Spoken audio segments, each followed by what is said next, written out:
नमस्कार, देवभूमि लाइव देख रहे हैं आप। आपके साथ में हूं सुरभि तिवारी। बुलेटिन की शुरुआत बड़ी खबर के साथ करेंगे तो इस वक्त की बड़ी जानकारी आपको दे दे। तो ये बड़ी जानकारी इस वक्त आपको दे दे कि आज चंपावत उपचुनाव की काउंटिंग होने जा रही है। सीएम धामी सहित 4 प्रत्याशियों के भाग्य का फैसला होना है। सुबह 8 बजे से काउंटिंग की शुरुआत हो जाएगी। मतगणना की सभी तैयारियां फिलहाल पूरी बताई जा रही है, जबकि उपचुनाव के लिए 31 मई को वोट डाले गए थे और आज मतगणना की सभी तैयारियां जब पूरी कर ली गई है। मतगणना का दिन है क्योंकि आज फैसला होना है तमाम प्रत्याशियों के भाग्य का। तो 31 मई को जो वोट डाले गए थे उपचुनाव के तहत, आज चंपावत उपचुनाव की काउंटिंग होने जा रही है। तो सीएम धामी सहित 4 प्रत्याशियों के भाग्य का फैसला आज कैद हो गया है, जिसको लेकर के अब कभी भी फैसला सामने आ सकता है। सुबह 8 बजे से शुरू होगी मतगणना और मतगणना की सभी तैयारियों को पूरा किया जा चुका है। बड़ी खबर इस वक्त आपको बता रहे हैं, उपचुनाव के लिए 31 मई को वोट डाले गए थे और आज इन्हीं की गिनती होनी है। तो बड़ा दिन है आज उत्तराखंड वासियों के लिए भी, क्योंकि चंपावत में जिस तरीके से वोट डाले गए थे 31 मई को, तो आज चंपावत उपचुनाव को लेकर के काउंटिंग शुरू होगी। तो सीएम धामी सहित 4 ऐसे प्रत्याशी बताए जा रहे हैं जिनके भाग्य का फैसला होना है, क्योंकि इन चारों प्रत्याशियों को लेकर के इनकी किस्मत पहले ही कैद हो चुकी है और अब इनकी किस्मत को लेकर फैसला होना है कि किसके नाम की घोषणा होगी जीत के तौर पर। तो उपचुनाव के लिए 31 मई को वोट डाले गए थे। यह बड़ी खबर आपको बता रहे हैं इस वक्त की। तो बड़ी जानकारी इस वक्त आपको बता रहे हैं, आज चंपावत उपचुनाव की काउंटिंग होने जा रही है, जिसमें कि सीएम धामी सहित 4 ऐसे प्रत्याशी बताए जा रहे हैं जिनके भाग्य का फैसला आज होना है। तो सुबह 8 बजे से काउंटिंग की शुरुआत हो जाएगी। हालांकि काउंटिंग को लेकर के पहले से ही तमाम तैयारियां पूरी कर ली गई हैं। मतगणना का दिन है और मतगणना के दिन तैयारियां पूरी की जा चुकी हैं। 31 मई को आपको बता दें वोट डाले गए थे उपचुनाव के तहत। उपचुनाव के लिए जिस तरीके से ये बताया जा रहा था कि चंपावत में जो सीटें खाली हुई थी उसमें सीएम धामी ने हाथ आजमाया था और साथ ही साथ 4 ऐसे प्रत्याशी और जिनका फैसला आज भाग्य को लेकर होना है। इस पर अधिक जानकारी के साथ संवाददाता रोहित सोनी हमारे साथ फोन लाइन पर जुड़ चुके हैं। रोहित, आपसे जानकारी चाहेंगे कि आज चंपावत उपचुनाव को लेकर के जिस तरीके से मतगणना की तैयारियां शुरू हो चुकी हैं और 8 बजे से काउंटिंग भी शुरू हो जाएगी, तो ऐसे में फिलहाल माहौल किस तरीके का देखने को मिल रहा है? बिल्कुल, देखिए अब मतगणना शुरू होने में कुछ ही वक्त बचा है, लेकिन कुल मिलाकर देखें तो फिलहाल इस संभावना काफी अधिक है कि मुख्यमंत्री पुष्कर सिंह धामी चुनाव जीत रहे हैं। लेकिन अब देखने वाली बात फिलहाल यही है कि कितने वोटों से मुख्यमंत्री चुनाव जीतेंगे, ये देखना सबसे अधिक दिलचस्प होगा। क्योंकि मुख्य रूप से देखें तो कांग्रेस ने लगभग निर्मला गहतोड़ी को प्रत्याशी बनाने के बाद वॉकओवर दे दिया था और अन्य प्रत्याशियों का कोई वजूद वहां पर है नहीं। इसके अलावा मुख्यमंत्री की अगर हम बात करें तो बीजेपी संगठन की ओर से शुरू से तैयारियां की गई थी, जिसका ही नतीजा रहा कि हालांकि करीब 64-65% जो है मतदान हुआ है और मतदान के बाद अब मतगणना हो रहा है। तो ऐसे में रुझान आने शुरू हो जाएंगे। 8 बजे जो है मतपेटियां खुलनी शुरू हो जाएंगी, मतगणना शुरू होगा। उसके बाद यानी कह सकते कि 10 बजे तक स्थिति स्पष्ट हो जाएगी। तो इसको लेकर के भी लगातार तैयारियां की गई हैं, सुरक्षा व्यवस्था के तमाम इंतजाम किए गए हैं। तो इसको लेकर के लगभग मुख्य निर्वाचन कार्यालय की ओर से भी तमाम तैयारियां पहले से मुकम्मल कर ली गई थी। जी ठीक, साथ ही आपसे जानकारी चाहेंगे, जो 4 प्रत्याशी बताए जा रहे हैं उनके भाग्य का फैसला आज होना है, ऐसे में सुरक्षा की क्या कुछ व्यवस्था की गई है? क्योंकि मतगणना का दिन है तो जायज है कि ऐसे में सुरक्षा भी बहुत ज्यादा महत्वपूर्ण हो जाती है। बिल्कुल, देखिए मतगणना के दौरान सुरक्षा व्यवस्था से महत्वपूर्ण होती है, क्योंकि विपक्षी दल जो होते हैं वो हंगामा करते हैं। और इसके अतिरिक्त हम बात करें, जब सत्ता दल पार्टी हो या फिर जिसमें जो प्रत्याशी समय में उनके जितने समर्थक होते हैं वो हुड़दंग मचाना शुरू कर देते हैं। ऐसे में जब रुझान आने शुरू होंगे तो कहीं ना कहीं यह भी है कि जो मुख्यमंत्री की ओर से जो तमाम समर्थक होंगे वो भी हंगामा करेंगे और अन्य पार्टियों के जो नेता है उनके भी समर्थक है वो भी हंगामा करेंगे। तो इसके लिए पहले से सुरक्षा व्यवस्था के तमाम इंतजाम किए जाते हैं। और इससे पहले अगर बीजेपी संगठन की ओर से बात करें तो उनका पूरा पहले से दावा किया जाता है कि चुनाव जीतेंगे। तो वहीं दूसरे उलट बात करें तो निर्मला गहतोड़ी की ओर से जो इस तरह से बयानबाजी भी कुछ दिनों पहले की गई है, यानी मतदान के बाद जो उनकी बयानबाजी सामने आई थी, तो उससे स्पष्ट हो गया कि कांग्रेस भी कहीं जीतने के दौर में नजर नहीं आ रही है। यहाँ तक अब अनुमान लगाया जा रहा है कि उनको अपनी जमानत बचा पाएंगी कि जमानत नहीं बचा पाएंगी। क्योंकि अगर हम जितना % मतदान हुआ है उस हिसाब से देखें तो करीब 10,000 जो वोट अगर कांग्रेस पाती है तो अपना जमानत बचाने में कामयाब होगी। लेकिन अब ये देखने वाली बात होगी, फिलहाल करीब 60 से 65% के आसपास जो है जो ये मतदान हुआ है। अब ऐसे में कैलकुलेट करना होगा, लेकिन फिलहाल जो सबकी निगाहें टिकी हुई है कि मुख्यमंत्री पुष्कर सिंह धामी कितने वोटों से जीतते हैं, ये देखने वाली बात होगी। चलिए ठीक है, बहुत धन्यवाद रोहित आपका तमाम जानकारी हम तक पहुंचाने के लिए। तो उपचुनाव को लेकर 31 मई को वोट डाले गए थे, चंपावत के लिए उपचुनाव कराए गए थे और ऐसे में सीएम धामी सहित 4 ऐसे प्रत्याशी बताए जा रहे हैं जिनके भाग्य का फैसला होना है और सुबह 8 बजे से काउंटिंग भी शुरू हो जाएगी। तो बड़ी खबर आपको बता रहे हैं, सुबह 8 बजे से काउंटिंग शुरू होने को लेकर के मतगणना की सभी तैयारियां पूरी कर ली गई हैं और 31 मई को जो वोट डाले गए थे उपचुनाव के तहत, ऐसे में जिन 4 प्रत्याशियों का भाग्य का फैसला होना है, ऐसे में उनकी किस्मत को लेकर के आज कभी भी रिजल्ट सामने आ सकते हैं और इसी को लेकर सुरक्षा व्यवस्था भी पुख्ता तौर पर यहाँ इंतजाम किए गए हैं। साथ ही हम आपको जानकारी ये दे दें कि सुबह 8 बजे यानी कि महज कुछ देर का समय और फिर मतगणना की शुरुआत हो जाएगी। ऐसे में तमाम पार्टियों की तरफ से दावा किया जा रहा है अपनी अपनी जीत का, लेकिन ये कहा जा रहा है कि इस बार सीएम धामी को बड़ी जीत मिल सकती है, तो यह अनुमान जताया जा रहा है। हालांकि देखना यह होगा कि अब जब मतगणना शुरू होती है, जो पहले के रुझान होंगे, रुझानों से भी 10 बजे तक भी स्थिति साफ हो जाएगी कि आखिर कौन जीत हासिल कर रहा है। तो फिलहाल मतगणना की सब इंतजार कर रहे हैं और मतगणना की शुरुआत होते ही रुझान आने शुरू हो जाएंगे। ऐसे में तमाम पार्टियां भी पूरी तरीके से इसी पर निगाहें अपनी टिकाई हुई हैं कि आखिर ये उपचुनाव किसकी झोली में आने वाला है, क्योंकि किसकी जीत होगी इस पर निर्भर करता है। क्योंकि चंपावत के लिए जिस तरीके से 31 मई को उपचुनाव के तहत वोट डाले गए थे, इस पर आज फैसला होना है। तो वहीं रुड़की के सिविल लाइन कोतवाली क्षेत्र के बेल्डा ग्राम में चकबंदी के दौरान ग्रामीणों ने हंगामा शुरू कर दिया था। ग्रामीणों में एक पक्ष का आरोप यह है कि चकबंदी विभाग द्वारा बस्ता 2 वर्ष पूर्व जमा कर दिया गया था, तो अब उन्हें चकबंदी करने का अधिकार नहीं है। केवल तहसील के कर्मचारी ही चकबंदी कर सकते हैं। वहीं सुरक्षा की दृष्टि से मौके पर पुलिस बल को तैनात किया गया। तो तस्वीरें आपको रुड़की की दिखा रहे, जहां पर ग्रामीणों में एक पक्ष ने जो आरोप लगाया है और ये कहा गया है कि जिस तरीके से चकबंदी पहले ही की जा चुके 2 वर्ष पूर्व जमा किया गया था बस्ता, तो ऐसे में फिलहाल चकबंदी का कोई अर्थ नहीं होता है। लेकिन फिर भी अगर चकबंदी के दौरान ग्रामीणों ने जिस तरीके से हंगामा किया है और उनकी मांग है कि चकबंदी फिलहाल नहीं की जानी चाहिए, तो चकबंदी के दौरान ग्रामीणों ने जोरदार हंगामा काटा। उस दौरान की तस्वीरें भी हम आपको रुड़की से दिखा रहे हैं।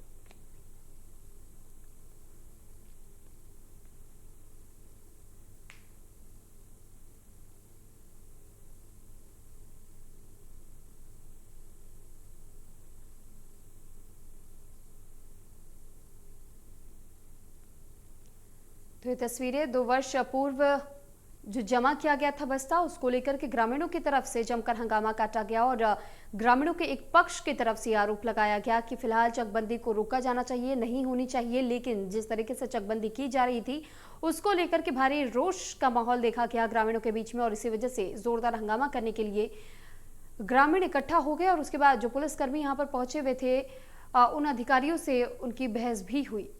तो चकबंदी के दौरान ग्रामीणों की तरफ से हंगामा किया गया। ये उस दौरान के कुछ तस्वीरें भी आपको रुड़की से दिखा रहे। रुड़की की यह खबर बताई जा रही है, जहां पर ग्रामीणों के एक पक्ष की तरफ से हंगामा किया गया था। 2 वर्ष पूर्व जमा किया गया था बस्ता, इसको लेकर के ग्रामीणों ने हंगामा किया।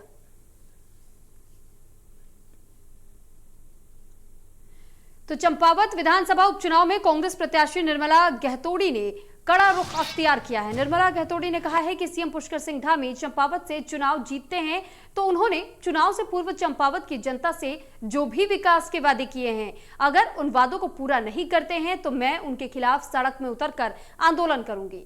निर्मला गहतोड़ी ने कहा है कि उनकी नजर सीएम धामी पर रहेगी, उनके द्वारा किए गए कार्यों पर रहेगी। वो मजबूत विपक्ष की तरह हर समय सीएम धामी के सामने खड़ी नजर आएंगी।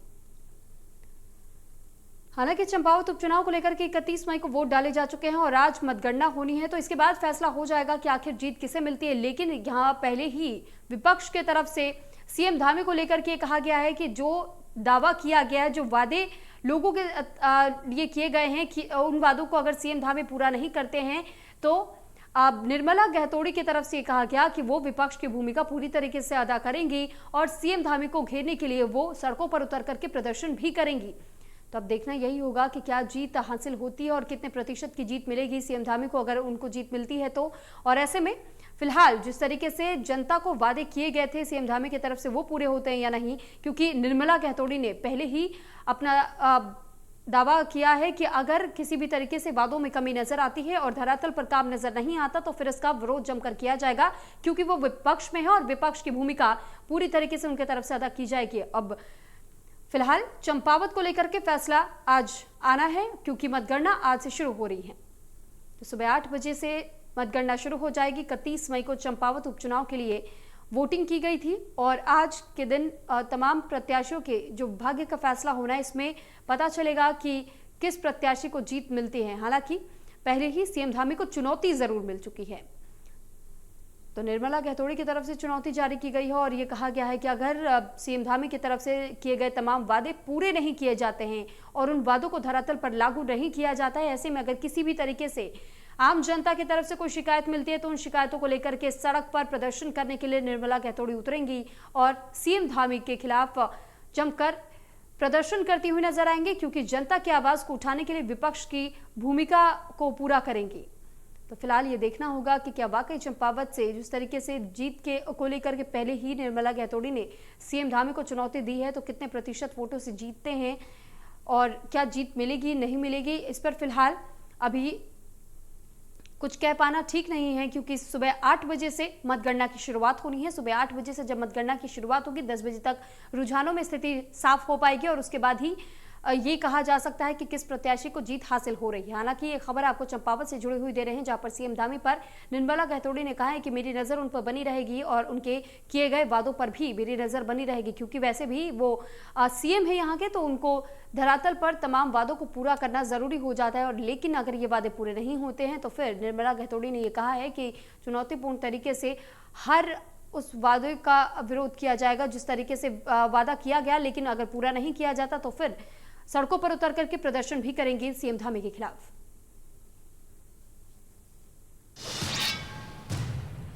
तो वहीं वरिष्ठ पुलिस अधीक्षक के निर्देशन में नशे को लेकर के अभियान चलाए जा रहे हैं और अभियान के तहत बसफोड़न पुलिस बीती रात गश्त पर थी। इस दौरान संदिग्ध अवस्था में घूमते हुए पुलिस ने एक व्यक्ति को शक के आधार पर रुकने का इशारा किया। व्यक्ति पुलिस को देख करके भागने लगा। पुलिस ने दौड़ करके संदिग्ध व्यक्ति को दबोच लिया। तलाशी के दौरान उसके पास से लगभग 7 ग्राम स्मैक बरामद की गई।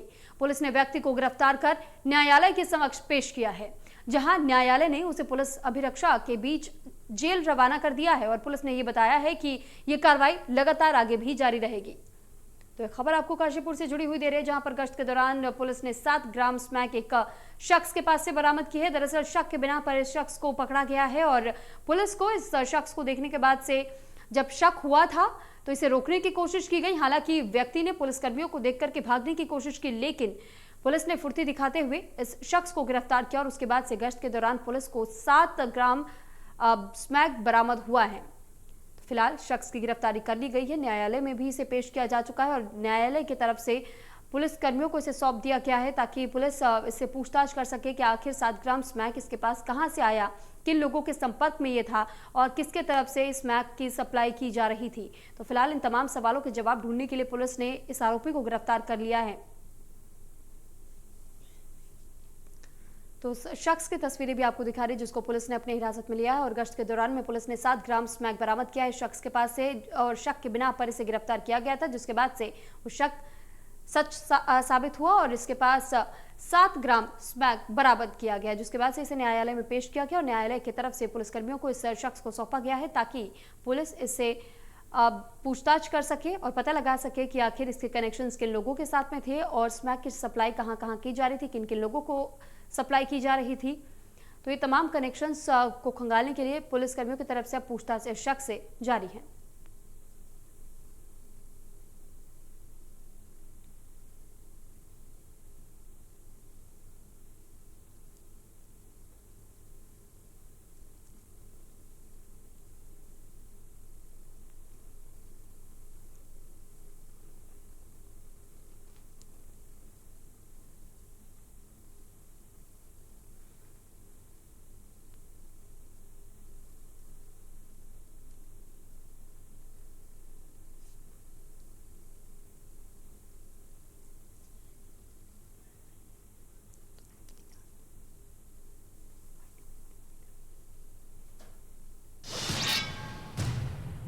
केंद्र सरकार से उत्तराखंड को बड़ी सौगात मिली है। दरअसल राज्य में 2 रक्षा संपदा कार्यालय खोलने पर मुहर लगा दी गई है।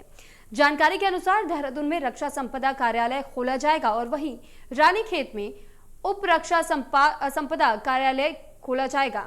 तो केंद्र सरकार से उत्तराखंड को जो बड़ी सौगात मिली है, ऐसे में रक्षा संपदा कार्यालय खोलने पर मुहर लग चुकी है। रानीखेत के उप रक्षा संपदा कार्यालय अब बनाया जाएगा। इसको लेकर के जानकारी साझा की गई है। देहरादून से खबर आपको बता रहे हैं, जहां पर रानीखेत में उप रक्षा संपदा कार्यालय खोला जाना है। दरअसल रक्षा संपदा कार्यालय की लंबे समय से मांग चल रही थी, जिस पर फिलहाल मुहर लग चुकी है और बहुत जल्द ही इसे खोल भी लिया जाएगा। एक तो डीओ ऑफिस कम लोगों को पता है देहरादून में खुल गया है। मैं अपने मंत्री जो मेरे साथ मेरे बॉस हैं सीधे श्रीमान राजनाथ सिंह जी को इसके लिए बधाई देता हूं। हमारी बातें उन्होंने मानी हैं और उसका एक उप कार्यालय रानीखेत में खुल गया है। तो बरेली जो जाते थे पहले वहां के लोग, अब बरेली नहीं रानीखेत जाएंगे। जो यहां से मेरठ जाते थे इस रीजन के, वो अब मेरठ नहीं देहरादून में होंगे। शीघ्र हम उसका उद्घाटन करने वाले हैं। एक तो वहीं देहरादून शहर में चलाए गए अभियान में अभी तक 461 वाहन चालकों के विरुद्ध कार्रवाई की गई है। साथ ही 57 वाहन सीज भी किए गए हैं, जिससे कि करीब 1.5 लाख रुपए शमन शुल्क वसूला गया है। यही नहीं, मॉडिफाई साइलेंसर का इस्तेमाल करने वाले लोगों को एक बड़ा संदेश दिया गया है। यातायात पुलिस देहरादून ने 185 वाहनों के साइलेंसर को उतार करके यातायात कार्यालय के बाहर ही रोड पर रोलर के माध्यम से उसे नष्ट कर दिया। तस्वीरें भी आपको देहरादून से दिखा रहे हैं, जहां पर मॉडिफाइड साइलेंसर्स को किस तरीके से देखिए रोड रोलर के माध्यम से इसे नष्ट किया गया है। पुलिस ने एक बड़ी कार्रवाई करते हुए 461 वाहन चालकों के विरुद्ध कार्रवाई को अंजाम दिया है। तो बताया यह जा रहा था कि करीब 1.5 लाख रुपए शमन शुल्क भी वसूला गया है पुलिसकर्मियों की तरफ से और पुलिस ने 57 वाहन सीज भी किए हैं, जिन पर कार्रवाई लगातार पुलिस की जारी है। तो हालांकि तमाम जो साइलेंसर्स को नष्ट किया गया है, ये बताया जा रहा है कि इन साइलेंसर्स को मॉडिफाई किया गया था वाहन चालकों की तरफ से, जिसके बाद से पुलिस की तरफ से उचित कार्रवाई करते हुए इन साइलेंसर्स को नष्ट कर दिया गया है। फिलहाल पुलिस ने 57 ऐसे वाहन बताए जा रहे हैं जिसको सीज भी कर लिया गया, जबकि 461 वाहन चालकों के विरुद्ध कार्रवाई को अंजाम दिया गया है।